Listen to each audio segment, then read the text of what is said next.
नमस्कार, शाम के 7 बजने को है। शंखनाद में आप सभी का स्वागत है। मैं हूं आपके साथ चित्रा त्रिपाठी।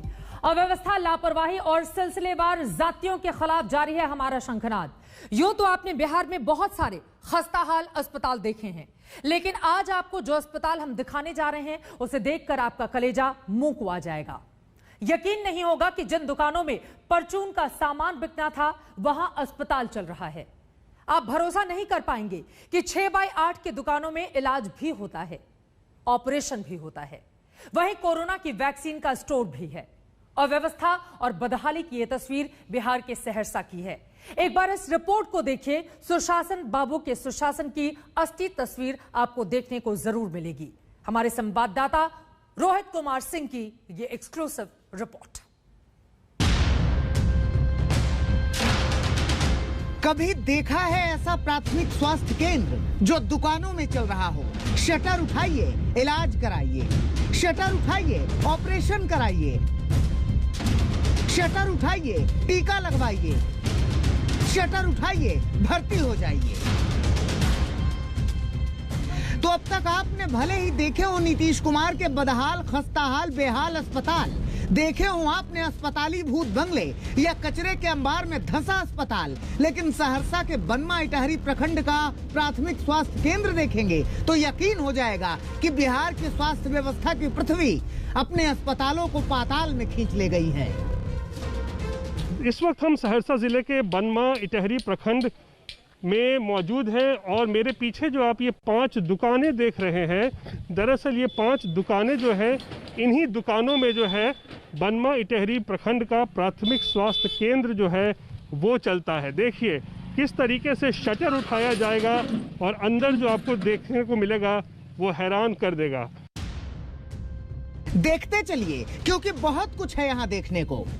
ये पहला जो है एक दुकान, इसका शटर उठेगा तो ये है रोगी पंजीकरण कक्ष है, और दूसरा यहाँ पे आप आ जाइए जिसका शटर अभी उठाया गया है, ये है दवा वितरण और भंडारण कक्ष है।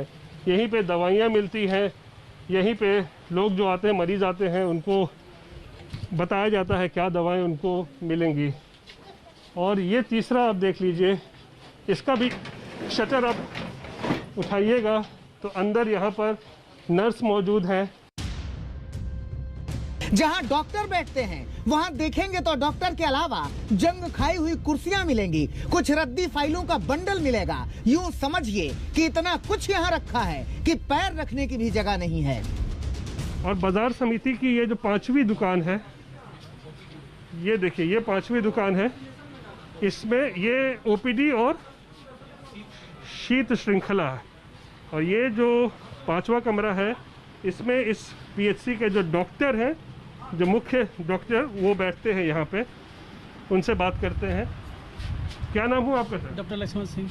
लक्ष्मण जी जी डॉक्टर साहब, ये बताइए कैसे काम करते हैं ये शटर वाला अस्पताल में आप लोग? यहाँ पर देखिए ओपीडी हम लोग चला लेते हैं, उसके बाद फिर यहाँ पर बीसीएम बैठते हैं, फिर उसके बाद यहाँ पर ऑफिस का जितना भी कार्यक्रम होता है देख लीजिए। बस इतना ही में जो है ना हम लोग का चलती है। ये 6x8 के इस दुकान में आप लोग का अस्पताल चल रहा है? क्या करें, किसी तरह हम लोग काम चला लेते हैं। इस 6x8 के कमरे में ऑपरेशन भी होता है। सही सुन रहे हैं, ऑपरेशन भी होता है, लेकिन होता कैसे है डॉक्टर साहब खुद बताएंगे। तो बताइए डॉक्टर साहब।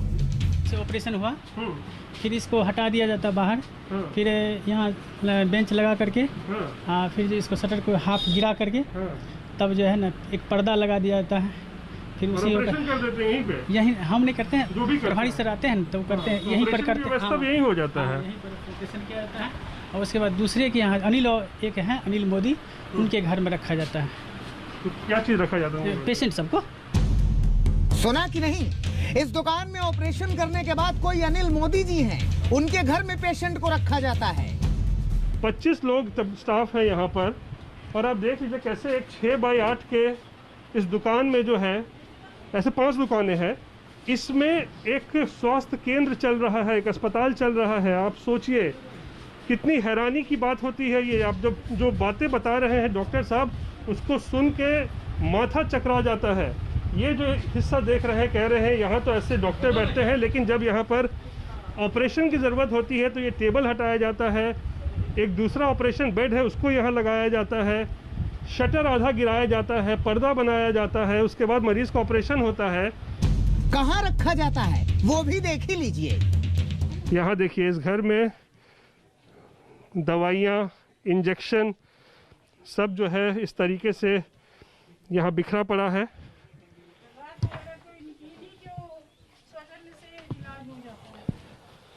और यहीं पर देखिए ये जो बेड है यही ऑपरेशन बेड है। अच्छा ये स्ट्रेचर है। यहाँ देखिए बोरा भर भर के जो है यहाँ पर सिरिंज और दवाइयाँ यहाँ पर मौजूद हैं। एक निजी आवास है और यहाँ पर अब देखिए किस तरीके से दवाइयाँ, इंजेक्शन, सिरिंज जो है वो यहाँ पर रखा हुआ है। और सुनिए, जहां ऑपरेशन के बाद मरीजों को रखा जाता है उस निजी घर की मालकिन कहती हैं कि जरूरत पड़ने पर तो वो इलाज भी कर लेती हैं। और थोड़ा बहुत तो हम अपनी यूज मतलब हल्का फुल्का होता है तो हम यहाँ हॉस्पिटल से सब चीज दवाई सुई टोटल चीज ले लिए हैं। तो थोड़ा सा सर्जरी कटिंग वटिंग होता है तो बीटाडीन, डिटॉल सब चीज लेके रखे हैं हॉस्पिटल से। उसका हम जहाँ तक इलाज कर देती है, थोड़ा बहुत हल्का फुल्का होता है तो कर देते हैं। अच्छा। उसके बाद ज्यादा अगर सिलाई का जरूरत होता है तो जलाल जी को कॉल करके बुलाते हैं, वो आके कर देते हैं। सबसे जरूरी बात तो बतानी ही रह गई कि अस्पताल सुबह 8 बजे से 8 बजे तक ही खुलता है। इसके पहले या इसके बाद में अगर कोई बीमार पड़ जाए तो उसकी किस्मत, जहाँ चाहे वहाँ इलाज कराए, बस यहाँ का शटर न खटखटाए। 8 बजे से 8 बजे तक ही होती है, रात में नहीं, नाइट ड्यूटी यहाँ नहीं होती है। रात में बंद हो जाता है अस्पताल क्योंकि यहाँ पर टॉयलेट की भी नहीं है व्यवस्था, पानी का भी व्यवस्था नहीं। कुछ व्यवस्था नहीं है, पानी की व्यवस्था नहीं है। पानी है तो टॉयलेट की व्यवस्था नहीं। हाँ, टॉयलेट की कोई व्यवस्था नहीं। प्राथमिक स्वास्थ्य केंद्र के खुलने का समय 8 से 8 इसलिए है क्योंकि यहाँ न पीने के पानी की कोई व्यवस्था है, न टॉयलेट। स्वास्थ्य कर्मी भी बेचारे करें ही क्या। फैसिलिटी नहीं है, ना पीने योग्य पानी है, ना ही लेटरिन बाथरूम है। हम लोग को बहुत दिक्कत होता है। तो कैसे आप लोग मैनेज करती हैं? आपका नाम क्या हुआ? मेरा नाम है जोइस केरकेटा, ANM। अच्छा, कैसे आप लोग मैनेज करती हैं यहाँ पे? अगल बगल जाके सर मैनेज कर लेते हैं। डॉक्टर से सवाल किया गया कि अधिकारी ध्यान क्यों नहीं देते, जवाब भी सुन लीजिए। आते हैं सिविल सर्जन साहब, आते हैं DM साहब, कई बार लिख कर गए हैं, लेकिन होता कहाँ कुछ। आज पूरे तौर पर स्वास्थ्य विभाग लगा हुआ है। धन्य है नीतीश कुमार, धन्य है उनका स्वास्थ्य विभाग और धन्य है उनके अस्पताल। जब भी दिल करे यहाँ आइए और शटर उठाकर बेशर्मी देख जाइए। रोहित कुमार सिंह, सहरसा, आज तक। बिहार की स्वास्थ्य व्यवस्था को मानो लकवा मार गया हो। आए दिन बिहार में स्वास्थ्य से जुड़ी जो खबरें सामने आती हैं वो परेशान करने वाली होती हैं, कई खबरें तो शर्मसार करने वाली होती हैं। एक और दुखदायी खबर दरभंगा से आई है। यहां दरभंगा मेडिकल कॉलेज और अस्पताल में 48 घंटे के भीतर 4 बच्चों ने दम तोड़ दिया। चारों बच्चों को सांस लेने में दिक्कत हो रही थी। एक बच्चा तो कोरोना पॉजिटिव भी था, मगर अस्पताल प्रशासन कह रहा है कि बच्चों को सीरियस हालत में यहां लाया गया, इसीलिए उन्हें बचाया नहीं जा सका। बिहार के सबसे बड़े अस्पताल की तस्वीरें आपने कई बार देखी होंगी। कभी तालाब बनते हुए, कभी यहीं पर मछलियां तैरते हुए। कहने को तो ये बहुत बड़ा अस्पताल है, मगर इसकी चर्चा इसकी खूबियों से ज्यादा इसकी खामियों पर होती है। ताजा मामला यह है कि इसी दरभंगा मेडिकल कॉलेज और अस्पताल में 48 घंटे के भीतर 4 नवजातों ने दम तोड़ दिया। डॉक्टर कहते हैं कि हमारे पास जब तक लाते तब तक स्थितियां बिगड़ चुकी थी। मोमेंट में जब बच्चा सीरियस होता है तब तो चलिए भाई DMCH में आए, तो जितना प्रयास करना है उतना डॉक्टरों ने किया। उसमें कोई लापरवाही नहीं हुई, मरीज के इलाज में कोई दिक्कत नहीं हुई। जो हमारे पास सुविधा है सारा उन लोगों को लगाया गया। लेकिन जब कंडीशन ही वैसा रहता है जिसमें बचाना कभी कभी हमारे लिए भी मुश्किल हो जाता है, वही हुआ। डॉक्टर कहते हैं कि बच्चों में निमोनिया के लक्षण थे, बच्चों में खून की कमी थी, एक बच्चा कोविड पॉजिटिव था, बाकी के नेगेटिव थे। कोरोना का टेस्ट तीनों का किया गया था, किसी का भी पॉजिटिव नहीं आया था। उसमें एंटीजन तीनों का निगेटिव था। एक का RT-PCR पहले बाहर में हुआ था, लड़का का वो भी निगेटिव था। एक लड़की जो कल जिसका डेथ हुआ है उसका कल RT-PCR गया हुआ है, रिपोर्ट वेटिंग है, जो आज आ जाएगा। एंटीजन तीनों का निगेटिव। बच्चों की मौत हुई तो बिहार की राजनीति सुलग उठी। जन अधिकार पार्टी के नेता पप्पू यादव ने इसे कोरोना की तीसरी लहर बताकर नीतीश कुमार के लिए ट्वीट किया। सीएम साहब, करबद्ध निवेदन है, बिहार के बच्चों को कोरोना की तीसरी लहर के कहर से बचा लीजिए। ये नौनिहाल आपके खस्ताहाल अस्पतालों को झेल नहीं पाएंगे।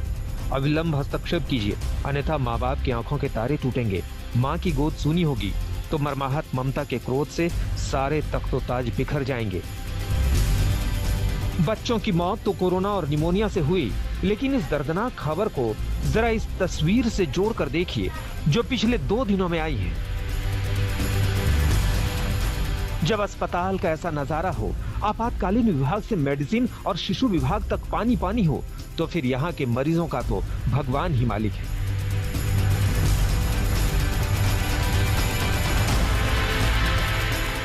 देखिए किस तरह एक तरफ मरीज स्ट्रेचर पर लेटे हैं और दूसरी तरफ वार्ड में पानी भरा हुआ है। अस्पताल का कॉरिडोर हो या दवा विभाग, चारों तरफ पानी का साम्राज्य है। तबाही जो होती है इसी रूप में होती है। अचानक कहीं बारिश आ जाएगा, पानी, आंधी, तूफान आ जाएगा और व्यवस्थाओं को ध्वस्त करने की कोशिश करता है। जब ऐसा कुछ होता है तो हमारे डीएमसीएच के अंदर भी जो बहुत तेज बारिश हुई उसका असर दिखा और प्रशासन उसको ठीक करने में लगा। तुरंत पानी को पंप आउट करने की व्यवस्था वहां हो रही है। ऐसे वक्त में जब बिहार कोरोना संकट से जूझ रहा है, दरभंगा मेडिकल कॉलेज अस्पताल का ये हाल कहीं से सिस्टम पर भरोसा पैदा नहीं करता। जब अस्पताल ही बीमार हो तो फिर मरीजों का क्या होगा? दरभंगा से प्रहलाद कुमार के साथ आज तक ब्यूरो। बिहार में अस्पतालों की दुर्दशा आपने देख ली, अब आपको उत्तर प्रदेश लिए चलते हैं। हमने शंखनाद में कई बार दिखाया था कि गंगा के किनारे बालुओं में शवों को दफन किया जा रहा है। हमने शंखनाद में चिंता भी जताई थी कि जब बरसात होगी तो ये शव कहीं गंगा में तैरने ना लगें। बेहद अफसोसनाक है, मगर हमारी आशंका सच साबित हुई है। उन्नाव में गंगा में शव तैरते हुए दिखाई दे रहे हैं।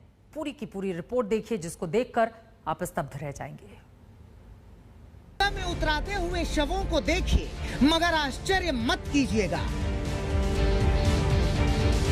उतराते हुए शवों को कौवों को नोचते कि बक्सर घाट में, जहां पर कुछ दिनों पहले तस्वीरें दिखाई दी थी कि गंगा के घाट के आसपास बड़ी संख्या में शवों को दफन किया गया था, लेकिन गंगा में पानी का स्तर बढ़ने के बाद अब ऐसी तस्वीरें सामने आ रही हैं जहां आप देख सकते हैं कि जो शव हैं वो जो दबे हुए थे रेत के नीचे वो निकल के बाहर आ रहे हैं और वो गंगा में बहते हमें दिखाई दे रहे हैं।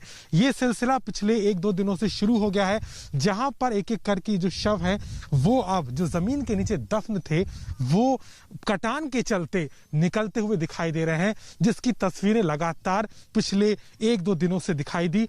हम यहीं पर मौजूद है, ये बक्सर धाम है, उसका घाट है गंगा का, जिसके किनारे आप देख सकते हैं यहाँ पर कैसे जमीन के नीचे रेत में यहाँ पर भी दफन किए गए हैं शवों को। और संक्रमण के काल के दौरान यहाँ पर पिछले 15 दिनों पहले काफी संख्या में इस तरीके से अंतिम 4 दिन हो गए तब से। देखिए, जब से ये बहाव आया है तब से जो है शव निकलना शुरू हुए हैं। अच्छा। पहले तो अधिकतर मात्रा में जो है शव जो है ऊपर ही थे, लेकिन बहाव के साथ जब बीच में जो है कटान पड़ी, रेती पड़ी, तो शव उभर करके आना शुरू हुए हैं। तो हम लोग यहाँ 2 घंटे से हैं, कोई भी प्रशासन का कोई भी आदमी यहाँ पर नहीं आया। हम लोग कोई टीम मौजूद नहीं है एसडीआरएफ की जो यहाँ पर देख रही हो, अगर शव ऐसे दिख रहे हो तो? कोई टीम नहीं है यहाँ पे। जी नहीं। आप बताइए, ये सिलसिला अभी 2-3 दिन से ही शुरू हुआ है, आज दूसरा दिन है कि जब भी दिखाई दे रहे हैं? हाँ, 1 2 दिन से दिखाई दे रहा है। आप देख सकते हैं जहां पर बीच में लोगों ने अपने जो शव थे उनका वहां पर अंतिम संस्कार किया था। जमीन के नीचे यानी कि रेत के नीचे उन शवों को दफनाने की जो बात सामने आई थी, उसके चलते इस तरीके की तस्वीरें दिखाई दी थी।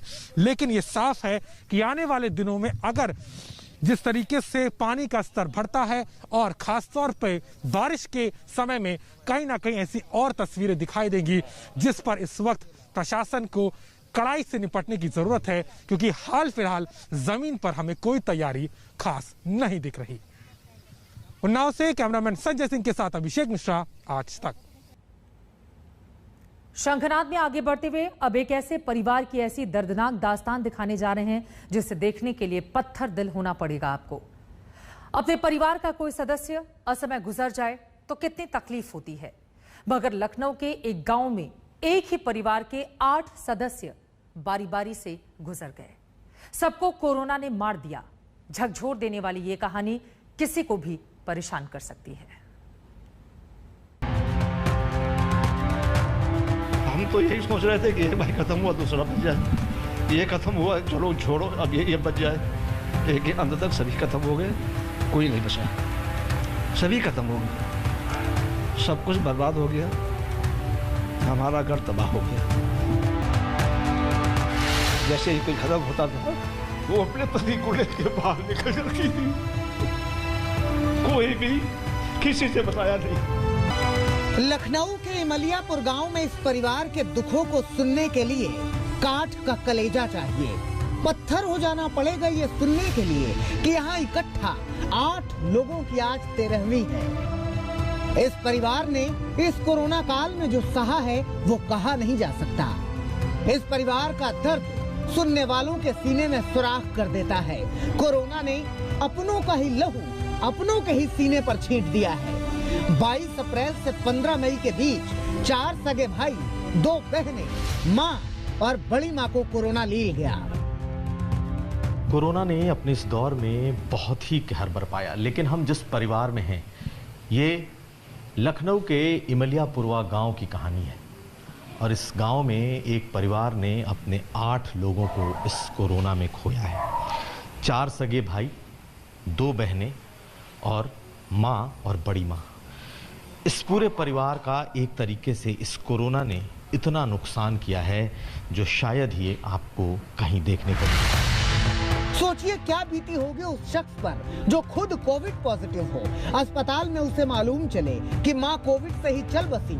सुबह माँ का अंतिम संस्कार करके घर पहुँचे तो दोपहर में मालूम चले कि छोटे भाई को भी कोरोना ने खत्म कर दिया और उसी शाम छोटे भाई का भी अंतिम संस्कार करना पड़े। सुबह हमें खबर मिली कि माता का देहांत हो गया। उसके बाद बख्शी तालाब पे उसी दिन माता जी को मैं फूंक करके आया ही था कि बैठा था कि छोटे भाई का लाश घर पे आ गई। सुबह हमने 10 बजे माता जी का संस्कार किया और 3 बजे अपने छोटे भाई का अंतिम संस्कार किया। पूरा घर पहले ही कोविड पॉजिटिव था। रेल अधिकारियों ने इनके छोटे भाइयों को अस्पताल में भर्ती किया, लेकिन क्रूर काल न जाने कितना गहरा प्रहार करने को बेताब था। उसके बाद हमारे रेल अधिकारियों ने हमारे भाइयों को रेलवे अस्पताल में भर्ती कराया। यहाँ पर हमारे बड़े भाई का स्वर्गवास हो गया। उसके 50 सबसे बड़े भैया रेलवे अस्पताल में ख़त्म हुए। मेरा छोटा भाई ठीक हो गया था, 20 दिन जीवित रहा, लेकिन रेलवे के डॉक्टरों की लापरवाही से हमारे छोटे भाई की मौत हुई। 20 दिन के बाद मेरा छोटा भाई भी खत्म हो गया। 4 भाइयों की मौत का दंश कोई माँ कैसे झेल पाती, लिहाजा उन्होंने भी प्राण त्याग दिए। बड़े भैया की मृत्यु सुनकर मेरी बड़ी अम्मा भी स्वर्गवास हो गया। हमसे 2 छोटी बहनें थीं, वो अभी जब बीमार हुई तो अपने घर चली गई और घर जाकर वो भी खत्म हो गई। हालात ऐसे थे कि बारी बारी से भाई मर रहे थे, लेकिन जो जिंदा थे उन्हें बताने की हिम्मत कोई जुटा नहीं पा रहा था। सारे भाई एक भाई को पूछते रहे, हमको दूसरे हॉस्पिटल में ट्रांसफ़र हो गए। यह मैं आश्वासन देता रहा और उनको बताया नहीं। मेरे घर की जो विधवा थी बेरांगना जैसी लड़ती रही, जैसे ही कोई खत्म होता था वो अपने पति को लेकर बाहर निकल जाती थी, कोई भी किसी से बताया नहीं। घर के सबसे बड़े बुजुर्ग अब इस बात से परेशान हैं कि अब बच्चों की पढ़ाई, घर वालों की दवाई और रोज के खाने पीने का जुगाड़ कैसे करेंगे, कहां से करेंगे। इतनी बड़ी त्रासदी से ये परिवार गुजरा, लेकिन मजाल है कि प्रशासन के गलियारों तक इस परिवार की चीत्कार पहुंची हो। प्रशासनिक अधिकारी या कर्मचारी या अधिकारी आज तक हमारे घर झांकने नहीं गए। कोरोना के इस भीषण बुरे समय में ऐसी दुख भरी दास्तानें सहरा देती हैं। वैसे तो परिवार का सब कुछ लुट गया है, सब कुछ बिखर गया है, मगर फिर भी अगर सरकार इनकी कुछ मदद कर सके तो बेहतर ही होगा। कुमार अभिषेक, इमलियापुर गांव, लखनऊ, आज तक। कितना मुश्किल है इस परिवार के दर्द को शब्दों में समेट पाना। जरा सोचिए, जीवन भर का दर्द ये कोरोना इस पूरे के पूरे परिवार को देकर गया है। आगे बढ़ते हुए एक और महत्वपूर्ण खबर आप तक पहुंचाते हैं। सेंट्रल विस्टा प्रोजेक्ट को लेकर एक बार फिर से सत्ता पक्ष और विपक्ष आमने सामने हैं। विपक्ष का आरोप है कि सरकार कोविड के दौरान लोगों का ध्यान नहीं रख रही, बल्कि नई बिल्डिंग बनाने पर मोटी राशि खर्च कर रही है। वहीं सत्ता पक्ष का कहना है कि विपक्ष सेंट्रल विस्टा प्रोजेक्ट पर भ्रम फैलाने की राजनीति कर रहा है। इसी मसले पर मैंने केंद्रीय शहरी आवास मंत्री हरदीप सिंह पुरी से बातचीत की। सेंट्रल विस्टा प्रोजेक्ट पर लगा ग्रहण फिलहाल हट गया है और केंद्र सरकार ने इसको लेकर राहत महसूस की है। और इसी मुद्दे पर बातचीत करने के लिए शहरी विकास मंत्री हरदीप सिंह पुरी जी इस वक्त हमारे साथ आज तक पर जुड़ चुके हैं। बहुत स्वागत है मंत्री जी आपका। और मेरा पहला सवाल यही, हाईकोर्ट की ओर से क्या केंद्र सरकार को इस प्रोजेक्ट को लेकर ऑक्सीजन मिल गया है? तो केंद्रीय सरकार को मैडम ऑक्सीजन की तो जरूरत थी नहीं। जो हम लोग शुरू से कहते आ रहे हैं कि ये जो सारे मुद्दे उठाए गए हैं पहले सुप्रीम कोर्ट के सामने, और सुप्रीम कोर्ट का जो वर्डिक्ट आया था, मैं आपको याद करवाना चाहता हूं, 5 जनवरी 2021 में, उसमें बिल्कुल क्लियर था कि जो भी स्टैट्यूटरी क्लियरेंसेस हमें चाहिए, जो भी ड्यू प्रोसेस है, हमने सब फॉलो किया था। अभी दिल्ली हाईकोर्ट के सामने एक लिमिटेड मुद्दा था, वो ये कि महामारी के दौरान इसको जो कंस्ट्रक्शन का काम हो रहा है 2 प्रोजेक्ट्स पे, नई पार्लियामेंट बिल्डिंग पे और सेंट्रल विस्टा एवेन्यू जो राजपथ की एक्सपेंशन का प्रोजेक्ट है, वो रोका जाना चाहिए। तो हम तो शुरू से कहते आ रहे हैं कि ये सिस्टमैटिक सीक्वेंशियल प्रोजेक्ट है, और अभी जो टेंडर्स अवार्ड हुए हैं वो नई पार्लियामेंट बिल्डिंग कोई 860 करोड़ रुपए का टेंडर है, और जो सेंट्रल विस्टा एवेन्यू है 470 करोड़ का। ये दिल्ली उच्च न्यायालय ने भी ये कहा है, हाईकोर्ट ने, कि ये प्रोजेक्ट ऑफ नेशनल इंपॉर्टेंस है। हम शुरू से ये बात कहते आ रहे हैं, और आज जो दिल्ली हाईकोर्ट का वर्डिक्ट है, that confirms our basic approach to the project. Hardeep ji, विपक्ष की ओर से बार बार ये कहा जा रहा है कि पैसे की कमी है, वैक्सीनेशन पूरी करवा नहीं पा रही सरकार, और सारा का सारा पैसा इस प्रोजेक्ट के भीतर लगाया जा रहा है। 20,000 करोड़ रुपए सरकार इस प्रोजेक्ट में लगा रही है और इसको लेकर आगे बढ़ रही है। विपक्ष के इन आरोपों पर क्या है आपका जवाब? मैडम, ये जो आप 20,000 करोड़ रुपए का आंकड़ा बता रही हैं, आज मेरी जो आपसे ये प्रोग्राम में मैं भाग ले रहा हूं, मैंने प्रेस कॉन्फ्रेंस में भी कहा है, अभी काम हो रहा है सिर्फ सेंट्रल विस्टा एवेन्यू और नई पार्लियामेंट पे। उसका टोटल बजट खर्चा है 1300 करोड़। 1300। वैक्सीन के लिए केंद्रीय सरकार ने 35,000 करोड़ का बजट ऑलरेडी दिया हुआ है। पीएम केयर से हम 2,000 करोड़ का वेंटिलेटर्स पे प्रोविजन किया हुआ है। इसलिए पैसे की बाइनरी इसमें कुछ भी नहीं है। सेंट्रल विस्टा के जो काम हो रहा है और हेल्थ बजट में कोई रिलेशनशिप नहीं है। और हमारी जो सीनियर कॉलीग हैं वित्त मंत्री जी निर्मला जी, उन्होंने ये भी स्पष्ट किया, अगर वैक्सीनेशन के लिए और पैसा चाहिए होगा तो केंद्रीय सरकार की मंजूरी होगी उसमें। अगर हमें कोई वैक्सीनेशन में सवाल उठते हैं अवेलेबिलिटी के, कोई पैसे का सवाल नहीं उठा है अभी। आप कह रहे हैं पैसे का सवाल नहीं है, लेकिन बार बार विपक्ष की ओर से, खासतौर पे राहुल गांधी की पार्टी कांग्रेस, जो आज भी सामने आई और प्रेस कॉन्फ्रेंस करके कह दिया गया कि मोदी महल बनाना इनकी ज्यादा प्राथमिकता है, बाकी चीजों पर ध्यान नहीं देना, वो भी तब जब कोरोना काल के बुरे दौर से ये देश गुजर रहा है। पीएम आवास को लेकर क्या कोई प्रोग्रेस रिपोर्ट है? क्या वहां पर काम शुरू हो चुका है? उसको लेकर हमारे दर्शकों को क्या जानकारी देंगे साहब? मैं आपके दर्शकों को यही बताना चाहूंगा कि राहुल गांधी जी जो बात करते हैं वो सुन लिया करें, और उस पर एक फैक्ट चेक करवा लिया करें। फैक्ट चेक या उस पर कुछ जांच करवा लें, उसे पता लगेगा कि इसमें कितनी बात में कितनी गहराई है।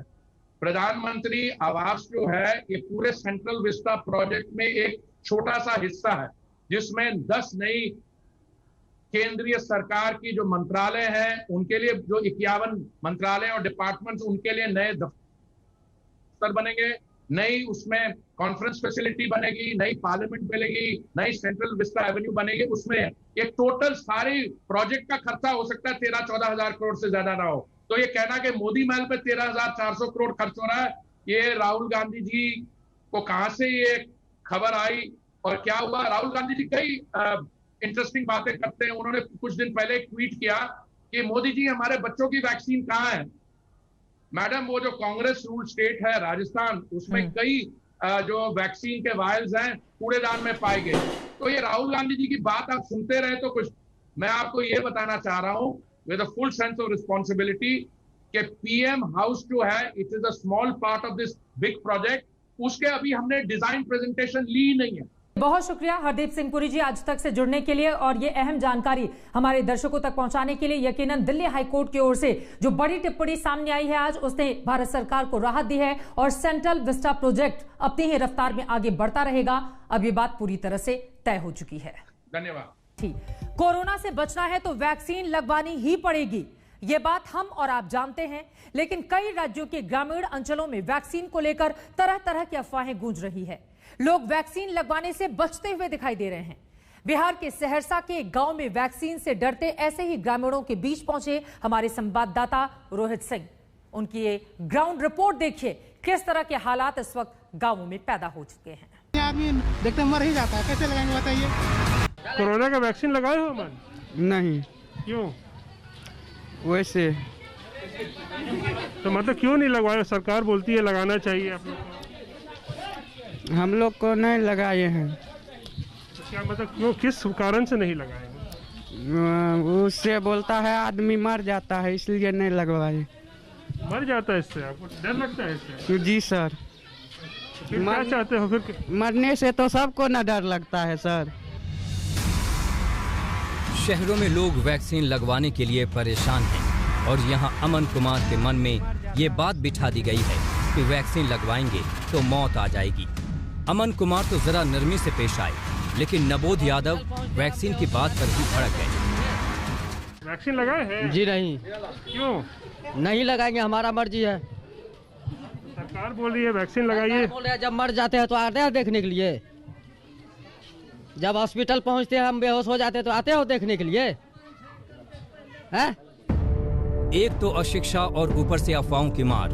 बिहार के तमाम इलाकों में लोग वैक्सीन लगवाने से कतरा रहे हैं। कोई कह रहा है कि वैक्सीन लगवाएंगे तो मर जाएंगे, तो कोई बता रहा है कि ये वैक्सीन ही असली नहीं है। वैक्सीन क्या लगा? वैक्सीन तो जो ओरिजिनल वैक्सीन है वो तो बेच दिया गया है सरकार के द्वारा। वो गलत वैक्सीन दिया जाता है, क्या लगाएंगे? वैक्सीन लगाने के बाद हम लोग जो देख रहे हैं वो आदमी वैक्सीन लगाने के बाद मरता ही है, क्योंकि ओरिजिनल वैक्सीन है नहीं। वैक्सीन बेच दिया गया है सरकार के द्वारा और गलत वैक्सीन जो है वो उपयोग हो रहा है जनता पर। बिहार के सहरसा का ये करियत गांव है। पूरे गांव में कोरोना वैक्सीन पर भय और भ्रम का भूत मंडरा रहा है। दुष्प्रचार के प्रभाव में वैक्सीन को लेकर इनके मन में इतनी शंकाएं हैं कि ये टीका लगवाने के लिए तैयार ही नहीं है। कोरोना के वैक्सीन को लेकर ग्रामीण इलाकों में बहुत सारी भ्रांतियां हैं और इसी कारण से जो लोग हैं वो वैक्सीन लेने में हिचक रहे हैं। इस वक्त हम सहरसा जिले के पत्थरघट प्रखंड अंतर्गत करियत गांव में मौजूद हैं और यहाँ पर भी आपको हम तस्वीरें दिखा रहे हैं कि किस तरीके से गांव वाले जो है वो वैक्सीन लेने से हिचक रहे हैं। कई तरह की भ्रांतियाँ उनके दिमाग में है, उनके मन में है और हम इस गांव में चलेंगे और लोगों से बात करेंगे कि आखिर इस गांव के लोग जो हैं वो वैक्सीन लेने से क्यों कतरा रहे हैं और क्यों नहीं वो वैक्सीन ले रहे हैं ताकि उनकी जान बचे।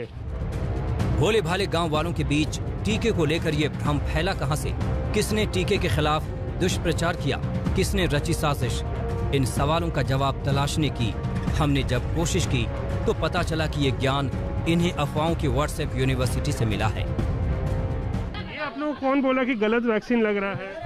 वैसे देख रहे हैं, मोबाइल में देख रहे हैं, व्हाट्सएप आ रहा है सब कुछ, तो खुले आम लगाएंगे नहीं वैक्सीन आगे भी? कैसे लगाएंगे सर? वैक्सीन लगाने से सुरक्षित होता है, लेकिन वैक्सीन लगाने के बाद यहाँ आदमी देखते मर ही जाता है, कैसे लगाएंगे बताइए? 1,500 की आबादी वाले करियत गांव में वैक्सीन को लेकर उदासीनता ही नहीं है बल्कि विरोध भी है। भ्रम का जाल ऐसा फैला है कि जिसके चलते लोग अपनी जान जोखिम में डाल रहे हैं। ना ही लोगों के चेहरे पर मास्क है और ना ही सोशल डिस्टेंसिंग का ख्याल। इस वक्त हम करियत गांव के अंदर हैं और यहाँ की तस्वीरें आप देखिए तो पहले आप देख सकते हैं कि ज़्यादातर लोगों ने जो है वो मास्क नहीं पहना हुआ है और सोशल डिस्टेंसिंग का भी पालन जो है वो नहीं हो रहा है। जिसको भी आप देखिए, इक्का दुक्का लोगों ने ही जो है वो मास्क पहना हुआ है, वरना लापरवाही साफ तौर पर नज़र आ रही है। इस गांव में लोग कोरोना संक्रमण को हल्के में ले रहे हैं, तो वहीं वैक्सीन पर भ्रम जाल इन्हें टीकाकरण केंद्र पर जाने से भी रोक रहा है। सबके दिमाग में एक ही तरह का रिकॉर्ड बज रहा है। आप लोग वैक्सीन लिए हैं? नहीं लिए। क्यों नहीं लिए हैं? क्योंकि देखते हैं एक आदमी जो वैक्सीन लगाते हैं वो आदमी मर जाते हैं, सुनते हैं, देखते हैं, तो इसलिए नहीं लगाए हैं। वैक्सीन तो यही हम देख रहे हैं कि जैसे आदमी लेता है उसके बाद वह बीमार पड़ता है, उसका बाद तो देखते हैं वो मर जाता है, तो वैक्सीन क्या करेंगे लेकर के। एक तरफ गांव में टीके पर अफवाहों का बाजार गर्म है, तो वहीं वैक्सीन को लेकर जो दुष्प्रचार हुआ है वो इनके दिलो दिमाग में बैठ गया है। इसका मतलब ये भी नहीं कि पूरे गांव में ऐसा हाल है। जो जागरूक हैं वो वैक्सीन ले रहे हैं। देश के ग्रामीण इलाकों में जिस तरीके से कोरोना फैल चुका है, ऐसे में ज़रूरी है कि लोग जल्द से जल्द टीका लें ताकि इससे बचाव हो सके। लेकिन अगर हम ग्रामीण इलाकों में देखें तो टीकाकरण को लेकर लोगों में बहुत ज़्यादा उत्साह नज़र नहीं आता है। इस वक्त हम सहरसा ज़िले के एक स्कूल में मौजूद हैं, यहाँ पत्थरगढ़ ब्लॉक में, और यहाँ पर भी आप देख सकते हैं सुबह से लोग यहाँ पहुँचे हुए हैं, लेकिन बहुत ज़्यादा संख्या में जो है लोग टीका लेने के लिए यहाँ मौजूद नहीं है। हालांकि टारगेट जो है स्कूल पर आज 200 टीके का है। जो लोग वैक्सीन लगवाने आ रहे हैं उन्हें अपनी जान की कीमत मालूम है। ये जागरूक हैं और लोगों को जागरूक भी कर रहे हैं। मन में आता है कि टीका नहीं लेना चाहिए? नहीं, ऐसा तो नहीं आता। आपको लगता है कि इससे कोरोना से बचाव के लिए ज़रूरी है? बहुत ज़रूरी है, बहुत ज़रूरी है टीका ना। मन में कोई शंका है? आप लोग वैक्सीन लेने आए हुए हैं? नहीं, कोई शंका नहीं, कोई शंका नहीं है। बिहार के शहरी और कस्बाई इलाकों में वैक्सीन के लिए लोगों की कतारें लगी हैं। वैक्सीन का स्लॉट नहीं मिल रहा है, लेकिन ग्रामीण इलाकों के तमाम टीकाकरण केंद्रों पर जाने से लोग कतरा रहे हैं। यहाँ है बहुत लोगों के पीछे, कुछ लोग कहते हैं जो टीका लेने से लोग मर जाता है, हम नहीं लेंगे टीका। कुछ के घर भी हम लोग 10 के घर भी जा के खुद मैं घूमी हूँ, लेकिन बोलने के बावजूद भी वो लोग बस 10 को गाली इधर उधर दे देते हम लोग को ही, या ऐसे बोलते जी नहीं हम नहीं लेंगे टीका, आप लोग ऐसे मत आइए, लेना होगा तो मैं खुद ले लूँगी। स्वास्थ्य विभाग वैक्सीन पर इस दुष्प्रचार को लेकर लोगों को जागरूक कर रहा है ताकि लोगों की गलतफहमी दूर हो और वो बेहिचक टीका लगवा सकें। ज़रूरी ये है कि लोगों के अंदर में जो टीके को लेकर गलतफहमियां हैं, भ्रांतियां हैं, वहम है, उसको दूर किया जाए ताकि ज़्यादा से ज़्यादा जो लोग हैं, खासकर ग्रामीण इलाकों में जो है उनका यहाँ पे टीका उनको लग सके। यहाँ पे देख रहे हैं इन्होंने भी जो है वो टीका ले लिया है। तो टीकाकरण ज़्यादा से ज़्यादा होना चाहिए, ज़्यादा से ज़्यादा लोग जो है इसमें बढ़ चढ़ के हिस्सा लें, तभी जो है इस जानलेवा वायरस से जो है वो बचाव संभव हो पाएगा। कैमरा पर्सन आनंद कुमार के साथ रोहित सिंह, पत्थरगढ़, सहरसा आज तक। अब सवाल यह है, आखिर वो कौन लोग हैं जो वैक्सीन पर अफवाहें फैला रहे हैं? बेसिर पैर की ये बातें तेजी से फैल रही हैं। भोले भाले गांव वाले वैक्सीन लगवाने से डर रहे हैं। यूपी के बाराबंकी में तो टीके के डर के मारे कुछ ग्रामीण नदी में कूद गए थे। बाराबंकी जिले के ऐसे ही गांव से देखिए हमारे संवाददाता अभिषेक मिश्रा की ये ग्राउंड रिपोर्ट।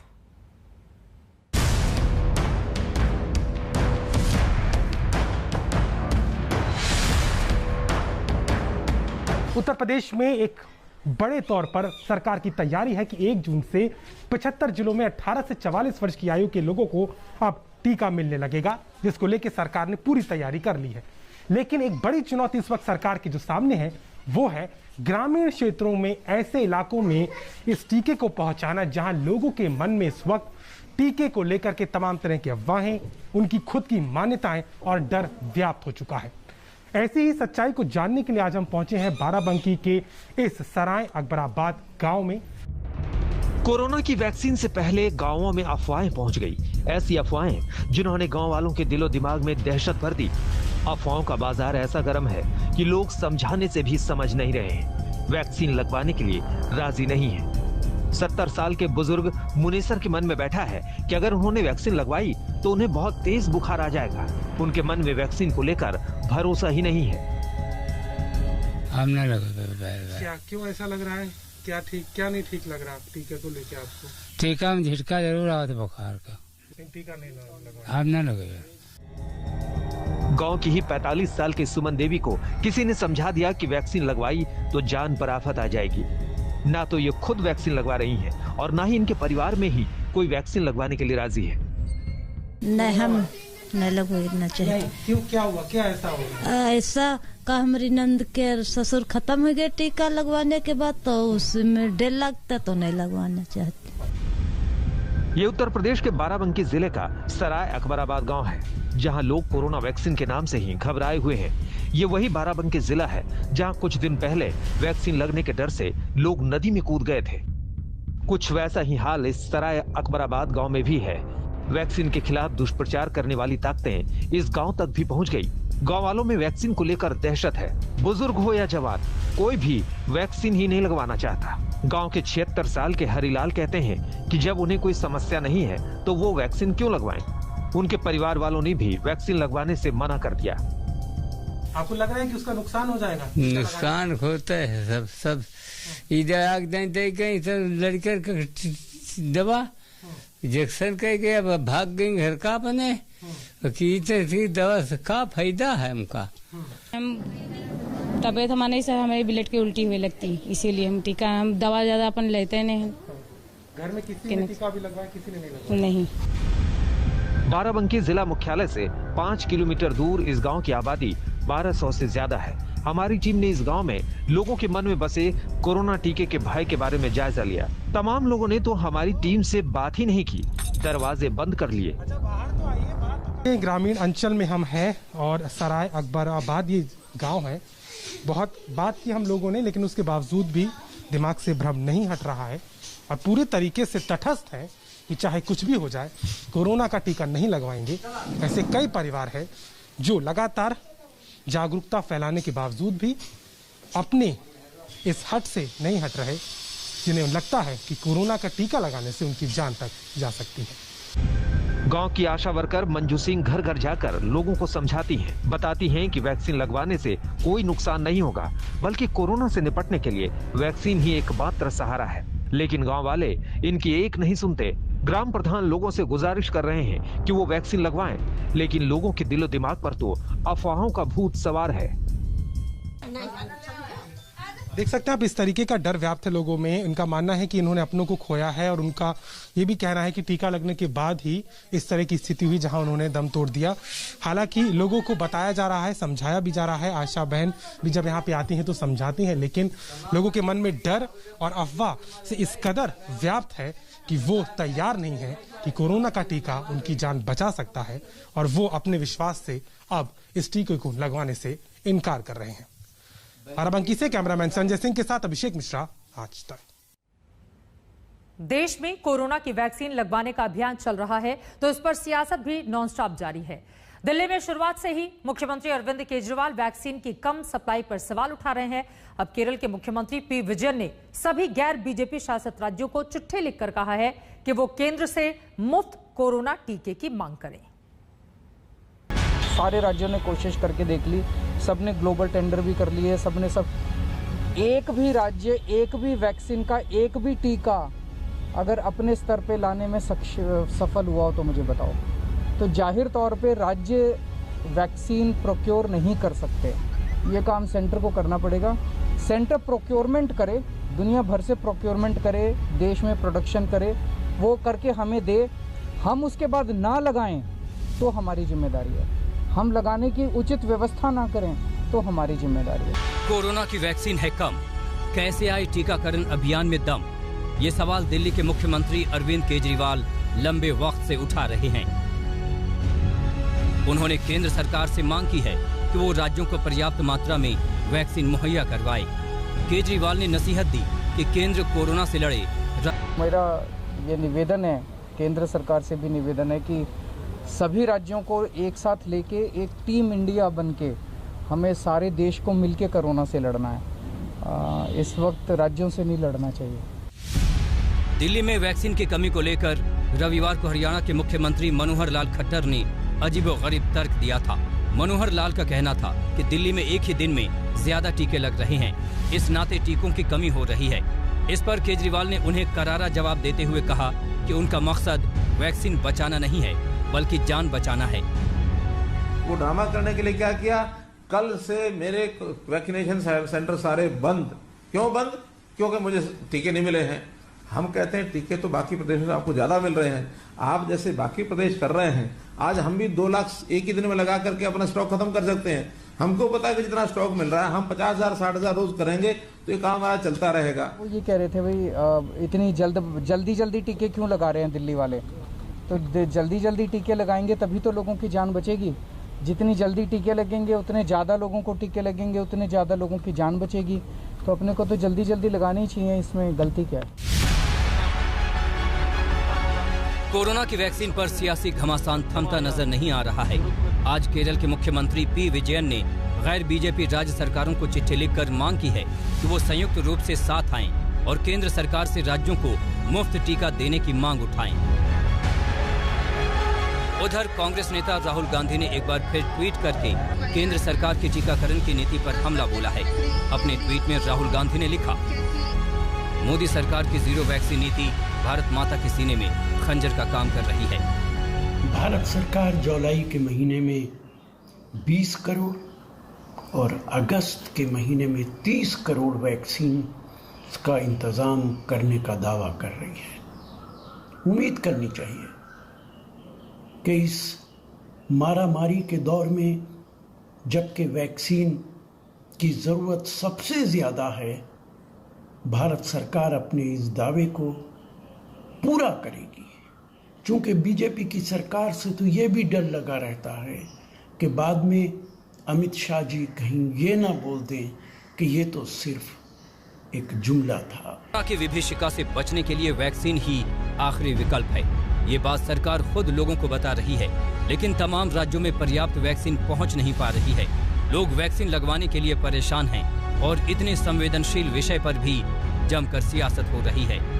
आज तक कोरोना पर राजनीति जारी है, जारी रहेगी, लेकिन अगर आपकी बारी आती है तो कोरोना से बचने के लिए टीका लगवाने के लिए अब वैक्सीनेशन सेंटर तक जरूर जाएं। एक छोटे से ब्रेक के बाद हम फौरन लौटते हैं शंखनाद में। आज के लिए बस इतना ही।